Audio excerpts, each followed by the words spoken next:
a lot of what we have to say is duplicative and or builds off everybody else's work. So Kristen, Katie, and I are going to be speaking today about cultural heritage in terms of sites, structures, landscapes, and museums. So as ever, this is not a formal lecture. Feel free to stop us at any point, ask us questions, ask us for clarification.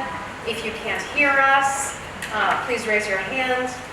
We'll be happy to make any adjustments necessary to make sure this is useful for you. So thank you very much. We're going to start off with Katie, and then Kristen is going to go, and I'm going to finish up. Thank you. Okay.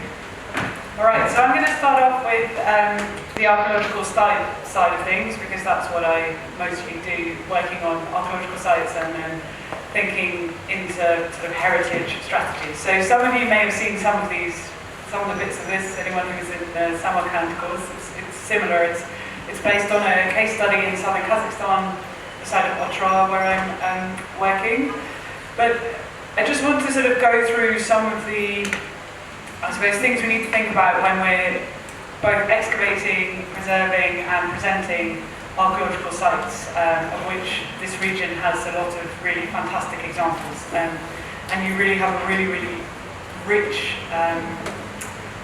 archaeological heritage in Uzbekistan, in southern Kazakhstan, in Kyrgyzstan, Tajikistan, the surrounding regions. So I hope this will be interesting and hopefully important to many of you.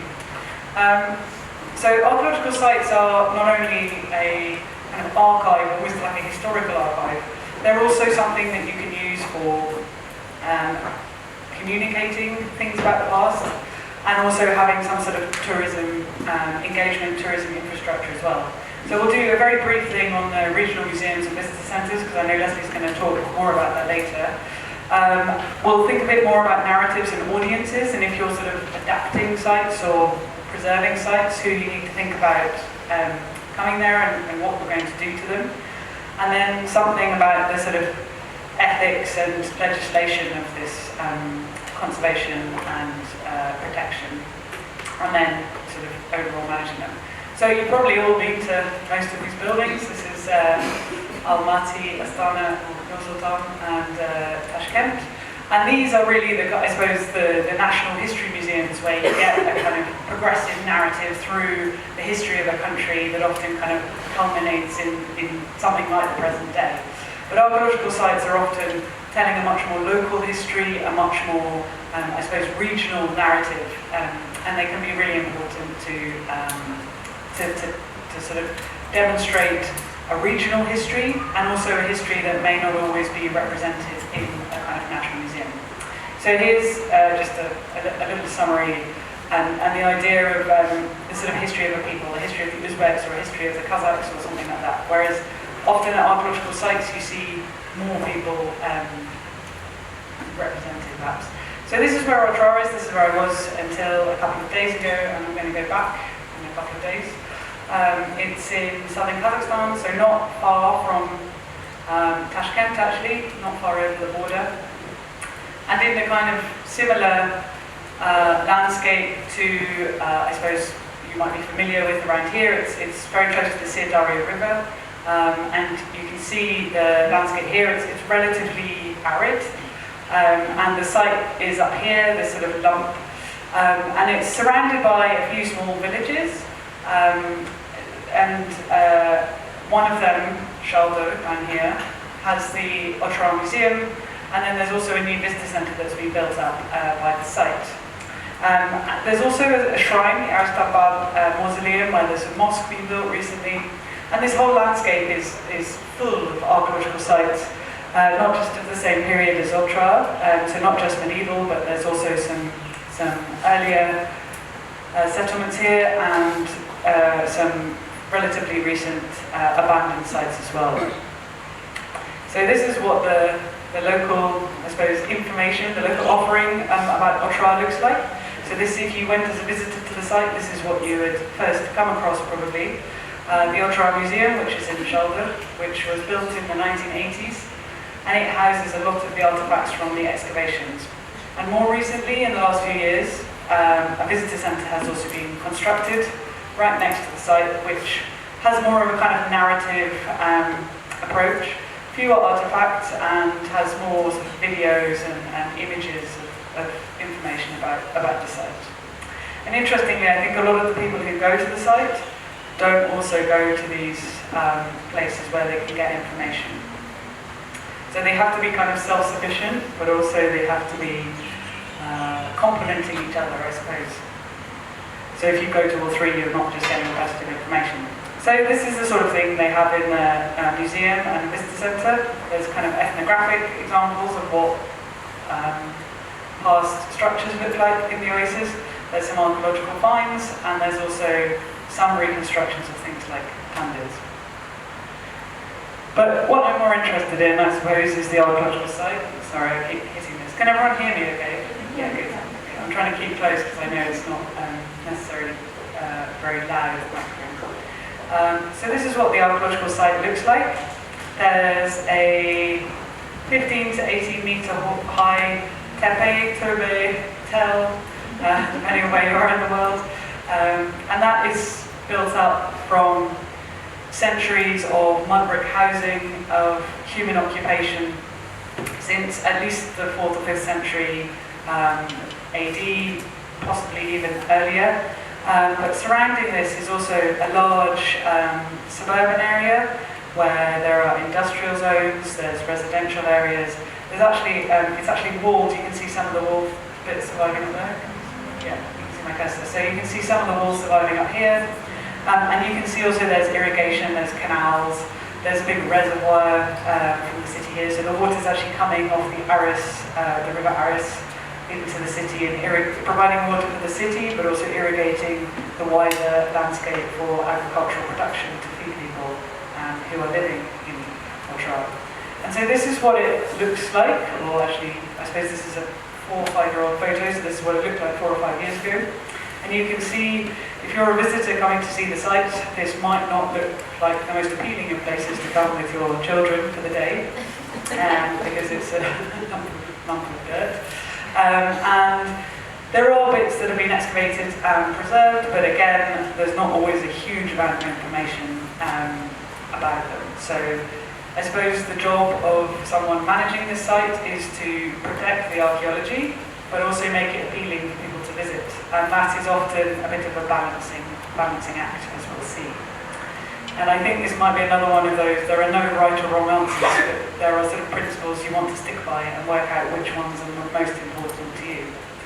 But from my point of view as an archaeologist, this site is an absolutely unbelievable archaeological archive of how people were living in this oasis over the last couple of thousand years, and contains so much information that can help us both understand the history of this place, but also provide information on, say, how people responded to environmental change, how crops were dispersing, how disease was spreading, and a lot of information that is not just relevant to archaeology, but is actually relevant to a lot of bigger questions we have about how to live today and how to prevent disasters, for example, environmental or disease, things like that. But there's potentially a lot of really useful information here. So in order to manage it, I think you need to be very sensitive to the fact that there's a lot of really irreplaceable information in here that if you get the management wrong, would be really tragic, not just for archaeologists, but for people more broadly. And a lot of excavation has happened already at Otrar, so we have quite a good idea about the site. There's books being published about Otrar through the ages, but because it's such a large site, they haven't really published a great deal on the site before the conquest. But we're looking at some of that now to sort of contextualise it a bit more. But in order to protect the site, the first thing you really need to do is define it. So you probably need some archaeological research to work out what is going on at the site. You need to work out how widespread the activity is. And I suppose you need to basically draw a line around it so you know what you're trying to protect and what you're trying to present. And so you can see here a really in-depth map, a really high-resolution map of the whole suburban area, as well as the tepe in the middle. And you can see some of the features that we might not think of as important to protect, but something like the canal can tell us a lot about past irrigation practices. It can tell us about how water supply is changing, can tell us how people are responding to this, and it can also tell us things like if the water is getting more saline, if people are struggling with the fertility of the soil, and then we can find out how people are reacting to that. And often there's information from how people did things in the past that can really help us today. So again, it's really important to think about that your archive effectively. So I suppose the most basic thing you can do is draw a line around it, put a fence around it, maybe sort of show that it's an important place that you want to protect. And then there's a whole, I suppose, load of legislation that can come into play here. So there's international legislation and protection, such as UNESCO listing. You can get your site on the tentative list, which means it's sort of the first stage towards World Heritage status. Or you can apply to have it fully put on the World Heritage list, which comes with some requirements from you to protect it and also to present it to the public and report regularly on how you're managing the site. You need to prove that it has a really outstanding universal value, which basically means that it's important beyond its immediate setting. So it needs to have some sort of global importance. And that can be something very important historical happened there, or it could be that it's a really irreplaceable archive for a particular type of culture, or it can be an outstanding natural site that needs to be protected because it's irreplaceable if it gets destroyed. You then have to agree to manage and protect it according to the UNESCO guidelines. You need to provide visitor facilities and visitor centres so people can actually look at the site after you've said it has outstanding universal value. And yeah, you need to report back to UNESCO as well. There's also national protections in every country. In Central Asia, this is mostly based, I believe, still on the Soviet framework, but it's being adapted. All the different countries are now going in slightly different ways. But the traditional system was to have a kind of monument passport where you put all the information together about that site and it was kept in a centralized archive. And there's a project at UCL, the CAL project, C-A-A-L project that I'm sure some of you are aware of, that is now digitizing a lot of this information and trying to make it more widely available. You've got to think about protecting the archaeological remains, because once you excavate something, having been protected underground, it is now exposed and will be degrading, so you might want to put a roof over it to cover it, to exclude rain and wind and snow, or you might want to just put a kind of mud plaster on top of it to protect it from the wind or the rain. And that has a lot of literature surrounding it that you can read to work out what the best thing to do for your specific site might be. You also need to think about who's going to be coming to the site, who might be coming to the site to look at your archaeological remains.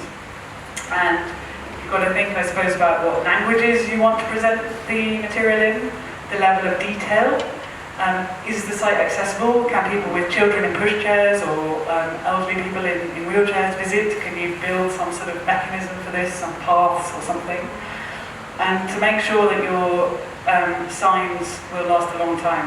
The climate in a lot of these places is really harsh. It's very hot and very cold and very windy. And often the signs after a year or two look really old when actually they're only a year or two old. So think about that. And also, if people are going to be taking children there, to have some sort of accessible stuff for children. Another option is to reconstruct parts of the site so people can get an idea of what it was like in the past. And that's the route they've gone down at Otra, as you can see here. Although I'm always a bit wary of these because unless I see what they excavated and what it looked like before, it's really hard to work out how realistic the interpretation is, or whether it's just someone's idea of what it might have looked like. So it's always useful to scale it to the right size of what you thought it might be, to provide evidence of your reconstruction, and make sure that it's accessible to everyone. They can actually get onto it and it's relatively safe.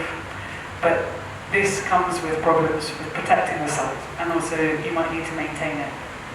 as we'll see quickly. So here's something they've done in Ultra. You can see this is what the city wall used to look like. They've pulled away all of the erosion from around the city wall and put this sort of skim of mud brick on to, I suppose, present it and also theoretically to protect it.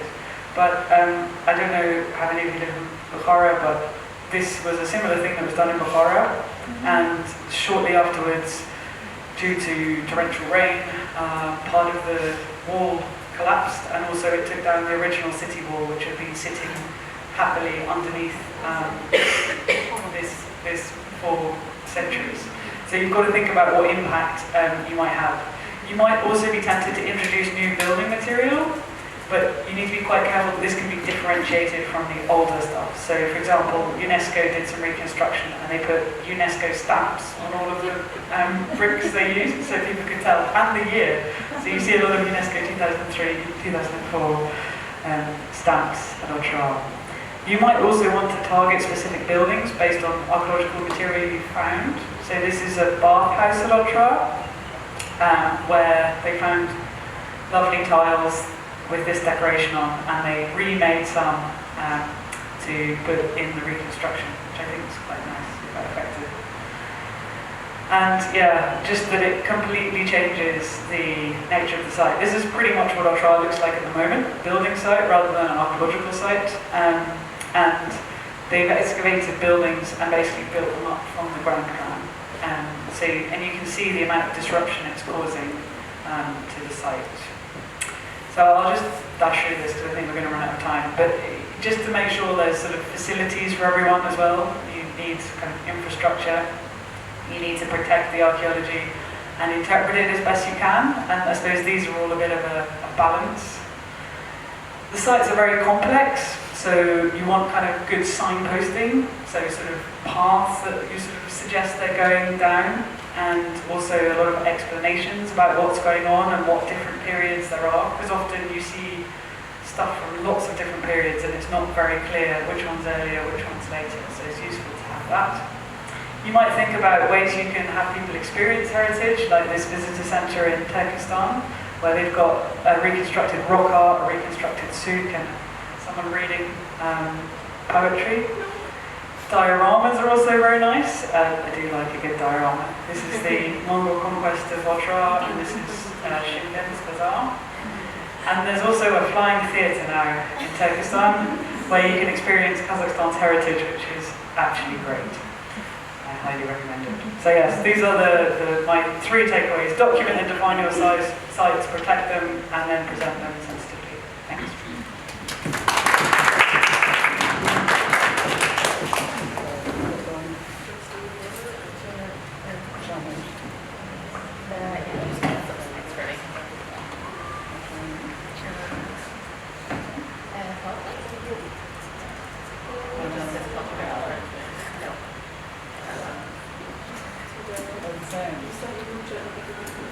Nope.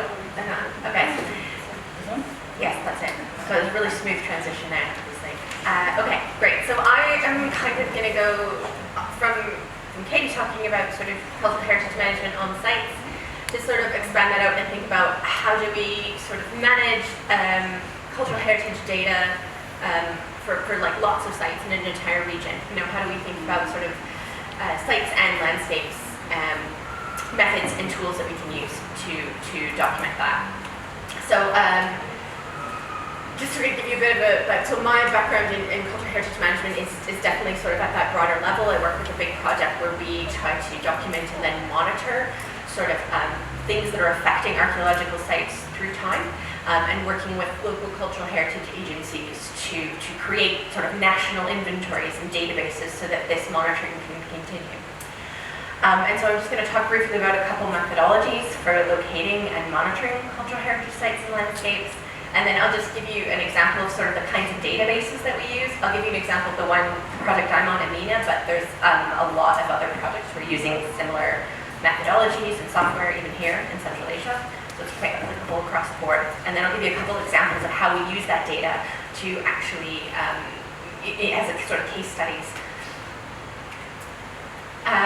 So I work for the Amina Project, which is endangered archaeology in the Middle East and North Africa. And what we try to do is rapidly record and evaluate the status of the archaeological landscape.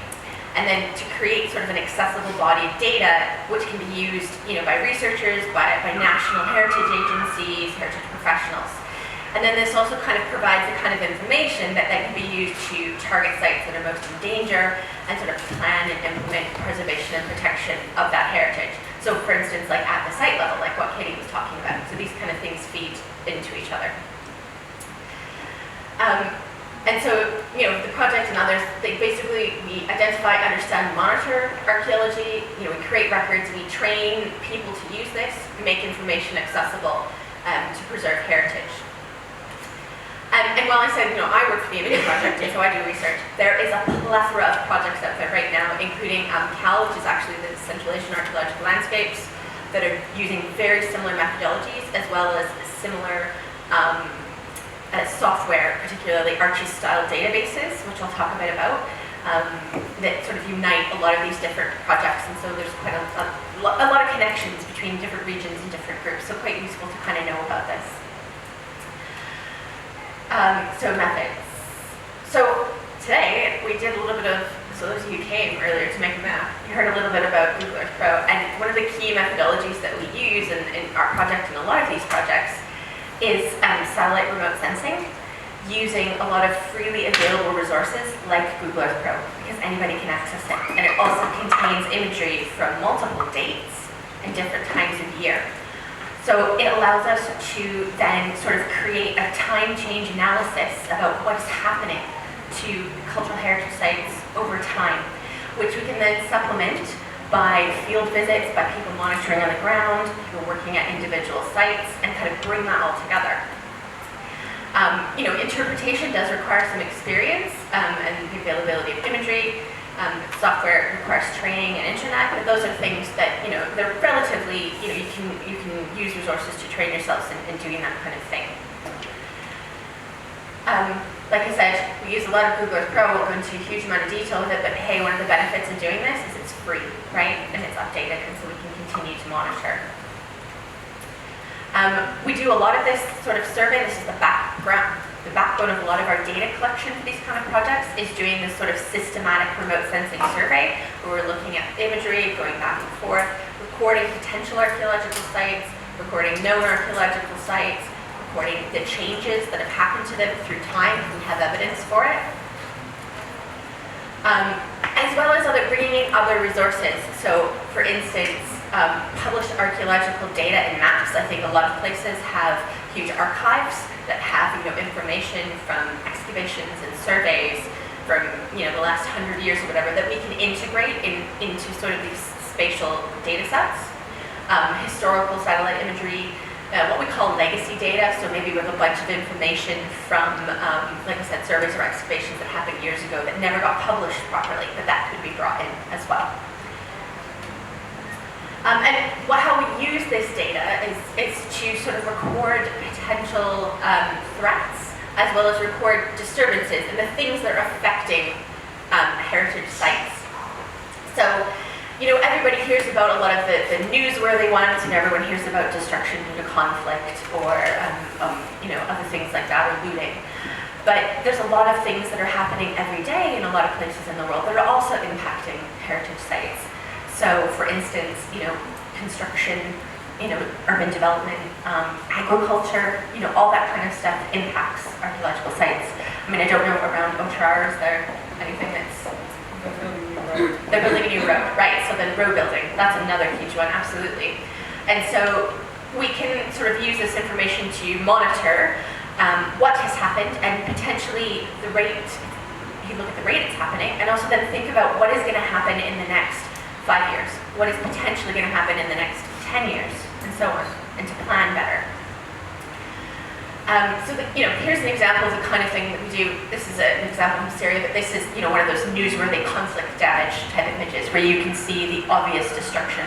This is in Palmyra, where you can see the 2 dates there from, between February 2014 and April 2016. You can see that we've had some structures completely obliterated, right? So we can find evidence for that kind of stuff. But the more common things is this is an example of an archaeological site here. We can see, I think this is what, a tepe, tel, what else do we call them here? Toy. Okay. That you can see up here. My pointer. This one? That one. Got it. So you can see that you have some archaeological sites here, but you can see that on all sides, this is being threatened by road building, by irrigation, by plowing in fields. So, this is a methodology for being able to sort of monitor those things as they're happening. We also get a lot of, obviously there's a lot of things about climate change in the news these days, right? So things like flooding, drought, erosion, all of that impacts sites. So again, we can record that and look at what's going on. And we use this kind of information in these kind of projects to create condition assessments, or, they have other names, but the idea being is that we create sort of an assessment of what is the condition of the site as it is now, how much of it is sort of damaged, and then what are the things that are impacting that site, and what are the causes of those, right? So, plowing is impacting the site, and that's, because of an expansion of agriculture in an area or something like that. So really thinking about the causes and the effects of those. And so just quickly, if you guys did want to learn a bit more about these methodologies, we've created a free, massive open online course that you can go and do for free. We're building another one right now, so that's the next level. Currently, it's only available in English, Arabic, Farsi, and French. But if we can get more funding, we'll do more languages. So if you're interested, let me know, and I'll do my best. But it'll tell you all about using satellite imagery and the methodologies we use. So if you're interested, go have a look at it, take the course. And then all this information, where does it go? Well, the common terminology for a lot of this in the UK, we talk about things like historic environment records, but really we're talking about big databases that are used to house all this information about cultural heritage sites that can allow us to sort of understand what's there and better plan for the future. And so the project I work on, and actually quite a lot of them now, are using Arches, which is an open source software. I think maybe even in museums and things as well, Leslie. Even in museums. Yeah, I didn't know that, but I mean, I don't know. Like publishers and things too, right? Yeah, I didn't want to guess what you guys use. But I think it's pretty widespread within cultural heritage to be using Arches-style databases, because the software is open access, it's free, it's customizable to your institution, so you could customize it to deal with a collection at a museum, or to deal with a massive, regional database of heritage in a whole area. And these are sort of relational databases rather than graph databases, so they rely more on the relationships between things within the database as opposed to this rigid structure of a graph database. So they're quite interesting. So that kind of gives you an example that it's more about thinking about a thing and how it relates to a bunch of other things, whether that is other sites, other objects, other people, and so on. And like I said, it's freely available. Have a look. If you want to go check the website, there's demo information if you're interested. Available on web and mobile platforms and so on, just if you're interested. But basically, ours, for instance, Amina, we're using this as well. We've got public version of the database. We've also got, access for researchers only for sensitive data, so you can customize things. And now we're working with countries in the Middle East. In this case, right now, we're working with Palestine, Jordan, and Lebanon to basically install national databases using this format, which is really, going well. So. And then that just kind of gives you an example of the types of interfaces. So you might end up with a massive database that has all this information about multiple cultural heritage sites. But then if you go into individual records, you can find more detailed information at the site level, like a lot of the stuff that Katie was talking about. But then you also have the power to kind of think about this when planning over larger areas. And that's just giving you an example of some of the types of data. I've done a lot of time, so we won't go into that. And then also it maintains those relationships between all the types of data that you put in. So I just wanted to give you a couple examples of the kinds of things that we use this kind of, how we can manage this data and how we can use it to actually kind of deal with real world issues in cultural heritage management. So I know a lot of you probably heard about the Beirut port explosion in 2020. And so we were working with the Director General of Antiquities in Lebanon, and through the British Council and through some other funding, we were able to go out and do some emergency training with the Director General of Antiquities to go out and document all the historic buildings that had been damaged in the immediate vicinity of the port. And so they were able to then, map all the buildings and then produce sort of like, so these are all the conditions of the buildings prior to the explosion. And then this shows the conditions of the buildings immediately after. So they're able to rapidly collect that kind of information, which can then help them to, say, apply for grants and funding, to do emergency conservation projects, to think about, what is going to need stabilization and help immediately in the future, and where to go next. So quite a useful tool. And just like to give you one more example that I've done is I've also been working with the Yazidi community in northern Iraq, who obviously genocide against the Yazidi community by Islamic State, right? And so part of that was the destruction of Yazidi cultural heritage. And so we were able to use these methods and work with the community to produce open access report that provided evidence basically for, international and national criminal courts to try and, as part of evidence for war crimes. So again, using the same kind of methodology in these same formats. And so that's to just give you kind of two quick examples. So just to give you examples here of what we're doing is we're able to see exactly when, not always exactly, but within time ranges, when buildings are destroyed, and then line that up with the evidence that we're getting from the community on the ground and do verifications. And so then, ultimately we're able to say, this is what's happened, independent evidence, and then that can be used in sort of larger recommendations and national prosecutions and things like that as well. And so that's just giving you kind of two broad examples of how those databases and that data collection can be used for actual sort of cultural heritage protection initiatives. Now I'm going to stop there, and I'm going to hand it over.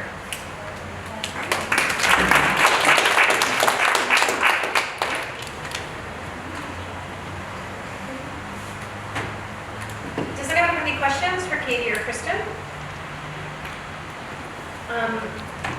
So they did a great job of talking really about kind of the macro level of cultural heritage management, and the micro level is really when we're talking about museums. So Katie and Kristen both gave examples of, in summation, of protect, document, and interpret. Right? And those are really the key steps that we take at museums as well, with our sites, our landscapes, and our collection. And of course, it depends greatly on the institution in question in terms of the proportions of that, right? Some museums don't really have much in the way of collections, right? Some museums are non-collecting institutions. Some have a completely modern structure and don't really need to worry about historic structures and any interventions with those structures. I would say if we're going, with the example of my museum, the Shangri-La Museum in Honolulu, we have a historic building and we have historic collections. We're located right beside the Pacific Ocean, so we're dealing with a lot of the changes that are happening with climate change. And so I just want to show you on a very micro level. Katie and Kristen have done a really great job of setting the scene in much larger circumstances, but I want to show you on a super micro level how some cultural heritage management choices are day-to-day work in museums, right? And so in terms of collections, cultural heritage management, the backbone of this is really about, in terms of collections, what's the provenance? Okay, what's the object biography? How did the object arrive in the museum? What is the history? In terms of what is the history of ownership? What is the chain of licensing, if you shall say, like who actually owns the object legally? This is not a question of ethics, this is a question of legality. We can talk about legality versus ethics. And then of course conservation, what is the status of the object? Do we intervene at all to conserve the object further? Do we restore the object? And if so, we want to make sure that those interventions are obvious, which is a different choice than was often made in the past, when conservation tended to be used to disguise flaws in an object rather than allow the public to differentiate between the actual material of the object and then any additions made more recently. And then of course interpretation. Interpretation is always constantly changing. There's no one right answer. There are many different voices. So in terms of working with cultural heritage management, in terms of collections, those are three of the main important points.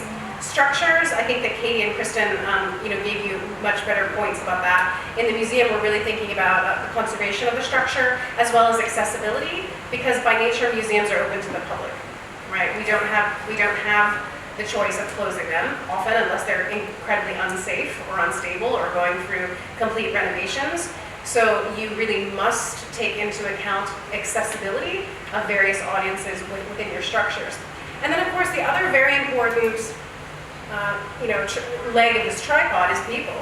And those tend to be mostly the communities whose cultures and artworks are represented in the museum, whether by direct, descendant, or diasporic connections, as well as our target audiences and our learning communities. And often the Venn diagram of that is quite overlapping. Right? So we have to take into consideration collections, structures, and people when we're thinking about cultural heritage management in museums. This is an aerial view of Shangri-La, and you can see this is the Pacific Ocean. So it's right against our landscape. It goes the whole way down here. Sometimes we do have waves break over our retaining wall. In rare cases, during hurricanes, for example, we do have waves break over that 30-foot retaining wall. And you can also see, I think, that this is an open air structure. That's our central courtyard.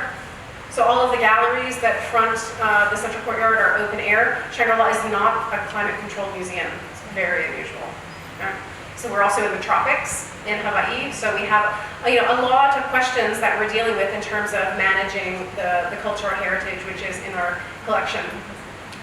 Something else that's very important to us in terms of the peoples in our whose artworks and cultures are represented in our collections is we always get the comment, why is there a museum of Islamic art in Honolulu? Hawaii is not even on this map, if you look carefully, right?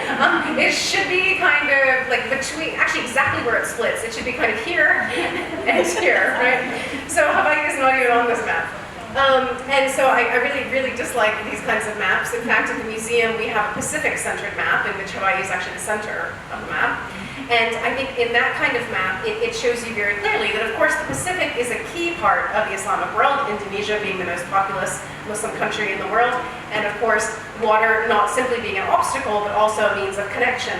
It means that Hawaii does have great connections to the Islamic world, particularly in the Pacific, which is a very overlooked part of the Islamic world, even by those of us that study the Islamic world. Certainly Southeast Asia is often very overlooked. And so we try to keep those kind of more intangible aspects of cultural heritage at the center of our minds as well.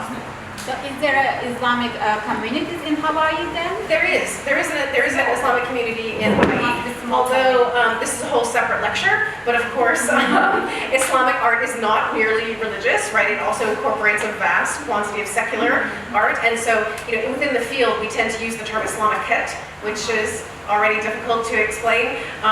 So at the museum, a lot of our didactics, a lot of the information that we have available is reiterating this idea that while religious art is certainly a very important component of the tent of Islamic art, it's just one part of it, and that secular art made by and for both Muslims and non-Muslims is also an important part of what we present. But yes, to answer your question, we do have an Islamic community in Hawaii. It is mostly people that have moved to Hawaii from elsewhere, and it's incredibly diverse for a small population. Shangri-La was originally built as a home, and I'm telling you that not because I want to center this museum, but just to give you, again, a case study. We have incredible drawings. We have architectural drawings, we have elevations, we have artists and interpretations of this site from before it was conceived, when it was built in the 1930s, and then because we have a vibrant artist in residence program, we have contemporary art created at and often inspired by the landscapes and sites and structures of Shangri-La right through until the present day. And so keeping all these material, our archive is actually very, very rich. We have detailed financial documents, we have detailed blueprints, we have detailed drawings. Like you see here, this is a view of the playhouse or the guest house. This is where people stay when they come, just by the way, in case anyone's interested. Stay right there, that's the guest room. I'm not kidding. So we try to, so having a very detailed archive of information at a museum is going to look very different from something at a site or a landscape, but we do have archives at museums as well on a micro level. And there's another example of this, the quasi-academic columns here on our lanai, you can see here. Some of them are so detailed that we actually use them for conservation.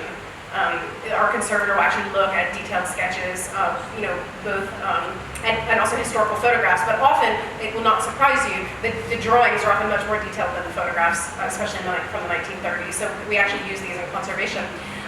We also often have to make changes for accessibility in museums, and there's not a right or wrong answer here. This was our central courtyard when I first started working at Shangri-La. Our central courtyard it now looks like this. And people have very strong feelings about the removal of the garden from the courtyard. It was a real accessibility issue. People had a hard time maneuvering through that grass. We would put ramps down for people using mobility aids, and it actually became a real problem. And so the tree was dying, so we took the decision to actually tile over the courtyard, and there are ramps off view that you can't see. And so that kind of intervention into the museum was something that we had to take into account in terms of our structures, in terms of our collections, and in terms of the people. So every decision you take in a museum has to take into consideration all of these different parties. Part of our archive, we really try to also get a lot more information about the makers who were involved. Sometimes we have very little information about historic artworks, certainly things from the 7th to the 19th century in our collection. We have very little information on the makers, but our patron commissioned a lot of work, which was unusual at the time. So we have a lot of works that were made specifically for our museum, and so in our archives we try to document as much as possible the makers, and these are the craftspeople who made some of the ceramics, including the ceramic that you see on your screen, for our museum. So it was a very well-established workshop in Esfahan. And usually, until quite recently, it was only the person who ran the workshop whose name was recorded. And we made a real effort to go back and talk to different families to try to actually get the names of the individual artisans whose work appears in our museum. So that's another aspect of cultural heritage, right, in terms of documentation.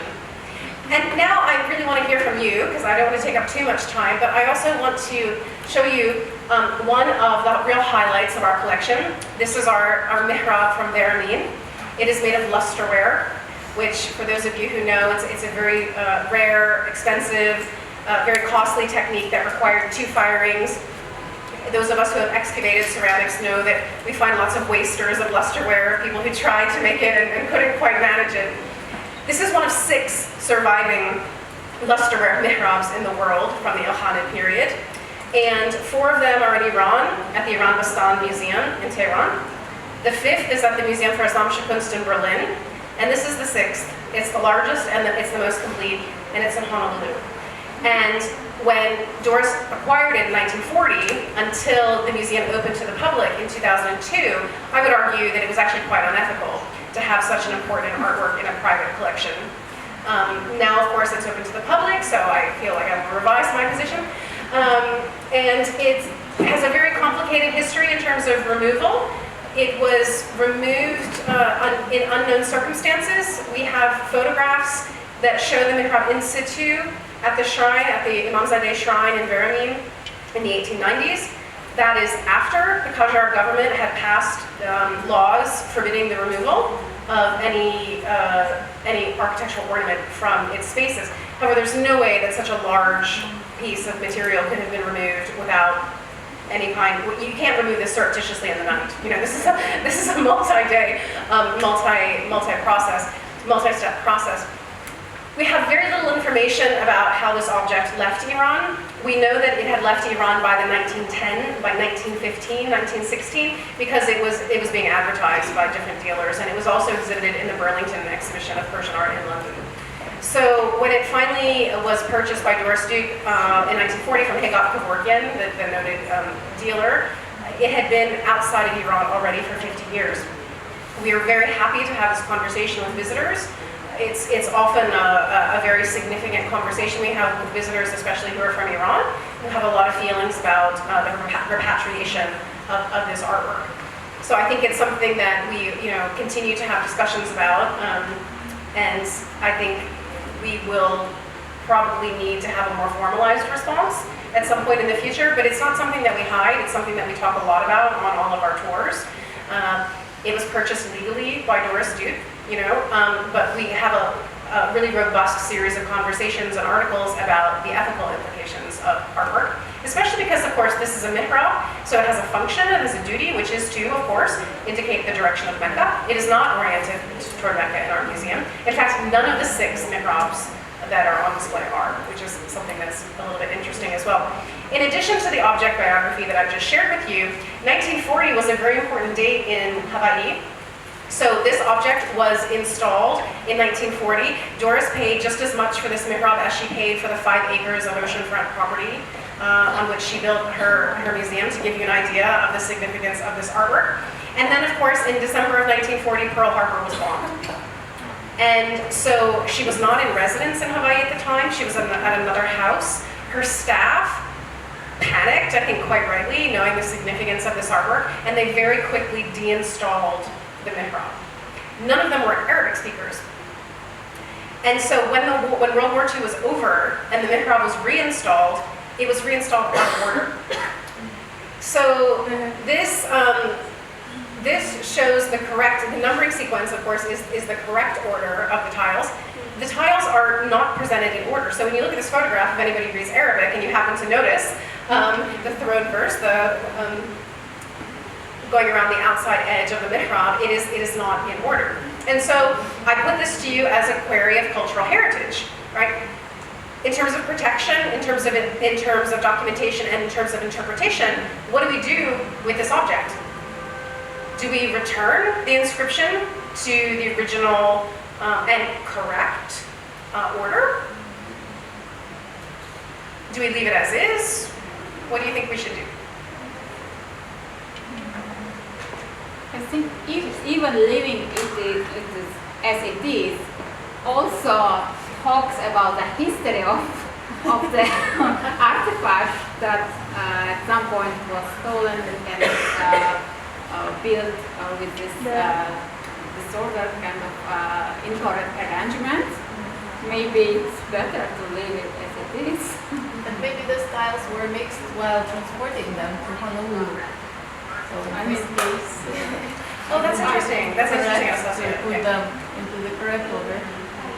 If it I'm was the afraid that mistake. by reordering it again, maybe we can do more damage than the current state. So Also, To take the devil's advocate thing, sometimes when you go back in to study a piece that was conserved, 50, 60, 70 years ago, part of that conservation is actually trying to reverse some of the original conservation that was done, to bring it back to its more original state. So that is an active practice in conservation. Yep, absolutely. I mean, we have had all of these conversations at the museum multiple times, and as I think you can all see, it's not an easy, immediate, correct answer. So we have taken the time-honored tradition of doing nothing for the time being, because of course this is cemented into the wall, right? So do I, as the curator, want to take supervise somebody to jackhammer this extremely significant object out of? Not really, no. Especially when we have digital tools at our disposal. So what we have decided is to leave the physical object as is, with didactic information that explains why it is out of order, because we agree that it is now part of the object biography, but also we can use our online database to rearrange the photograph, indicating that it is an altered photograph, so that you can see the correct order of the inscription. So I give that to you just as a case study of some of the kinds of challenges that we're facing in museums, every day. And I'm not going to get into, because I think we should end here so you have time to ask questions, but partly what we have also been engaged in the past few years at Shangri-La is a lot of the work that Katie and Kristen have been referencing, which is really documentation and the sharing of information via collaborative databases. When I first came to Shangri-La, our database was in very sorry shape, and we had nothing really available to the public. So now, slowly, we're getting through things, we're documenting everything, we're creating new photographs, not just the front of objects, but also the sides and reverse of objects. And now, if you go onto our website, you will see that everything that is on display is available on our website, and slowly, as I get more interns, everything that's in storage will also be on our website. And we are finishing up a really brilliant database that my colleague has done for us, which is all about relationships. It's based on like Arch's style databases, but it's something that she actually developed for Shangri-La. So it shows the relationships in and among our own collection, as well as with collections outside of Shangri-La. So I hope that you've seen that, from the macro to the micro, from landscapes to a specific site to a museum that's housing some of the artifacts that are found in these places, a lot of the queries that we're dealing with, a lot of the questions that are coming up are really these same moral guidelines about protection and preservation and interpretation. So I'm sure Kristen and Katie would be really happy to answer questions, as am I. So please feel free to ask us anything you'd like. Thank you very much.